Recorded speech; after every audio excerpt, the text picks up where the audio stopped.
Sa harianong pagdaig, purong-purungan siya. Makasasala na tanan, gipakamatyan niya.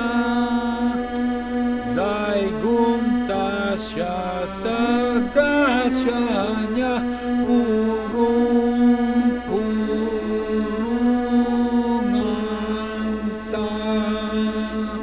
Daigumta siya sa grasya niya, purong-purungan siya.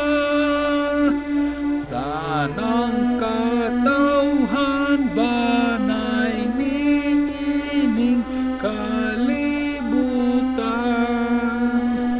kaniya tanan pagdaig, purong-purungan ta.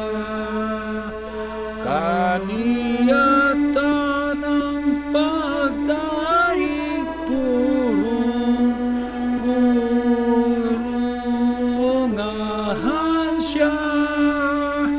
Kita nga mga linuwas, simbahon nato siya.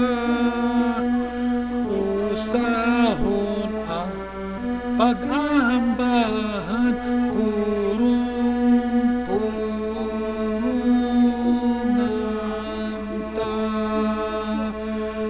Usahon ang pag-ambahan,